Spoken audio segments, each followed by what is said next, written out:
Right, in this video we're going to look at the inverse sine function.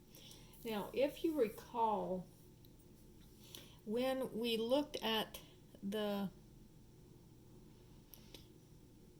y equals x squared function, we had to make sure that it was a one-to-one function. And so when we did our inverse function, we knocked off this part of the graph and then we flipped it about the line y is equal to x. And so we restricted our domain. And so here, this is y is equal to x squared, this is y is equal to the square root of x. But I couldn't draw the rest of my parabola because then it wouldn't be a function.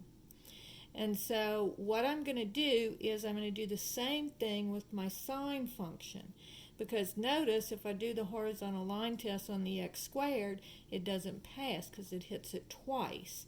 So that way what we had to do is we had to knock this off, and then once this is no longer there, then it was a one-to-one function. Well, the same thing goes to this. If I'm looking at my sine function, notice does not pass the horizontal line test. So what I'm going to do is I'm going to restrict my domain. And so here, if I look at just this part of the graph, then it is a one-to-one function. So I'm going to knock off this part, and I'm going to knock off this part, and all the rest over here, and all the rest over here. And I'm going to only look between negative pi over 2 and pi over 2. Now remember, we said that we were going to, with inverse functions, we swap the x's and the y's. So here's negative 1 on my y, and here's 1 on my y. So this is the point over negative pi over 2, down 1. And this point, of course, is 0, 0. It's the origin. And then this point up here is over pi over 2 and up 1. So when I'm doing my inverse sine of x, and I'm looking at the graph of it, instead of having the point negative pi over 2, negative 1, I'm going to switch that. So I'm going to now have the point negative 1, comma, negative pi over 2.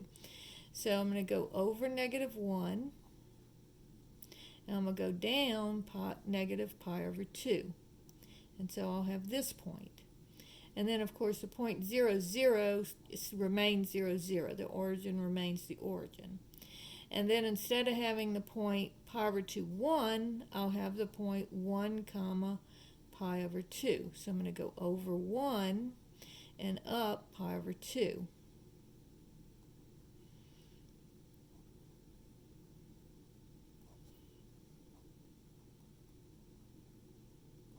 All right, and then instead of it looking like this, I'm going to kind of turn it sideways here, and I'll draw it so that it looks like this.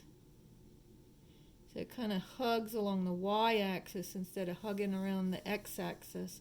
It would be like I'm going around the y-axis instead if I continued it.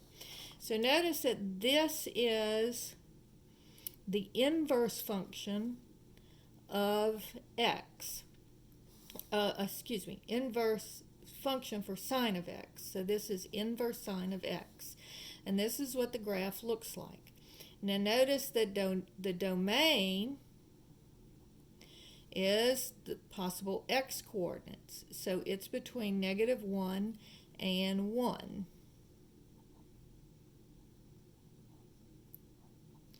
And the possible y coordinates, and remember the range is the possible y coordinates, and we always go from bottom to top.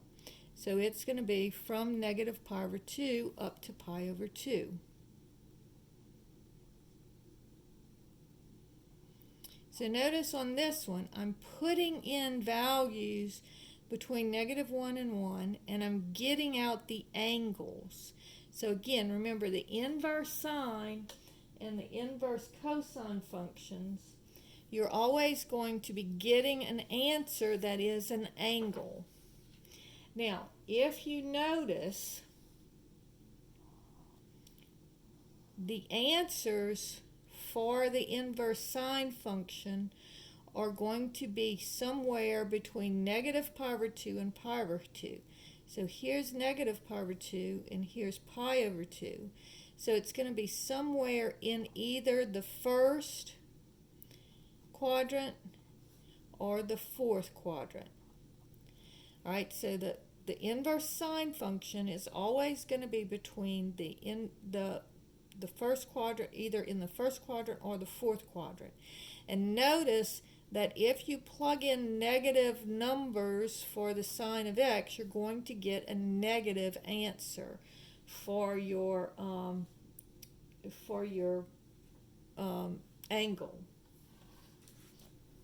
So if I get my calculator, and let's just do the inverse sine of 0.2. Okay, so if the sine of the angle is 0.2, what's the angle? It would be 11.5. Now what if the sine of the angle is -0.2? So if I make it negative and I take the inverse sine, notice I get -11.5.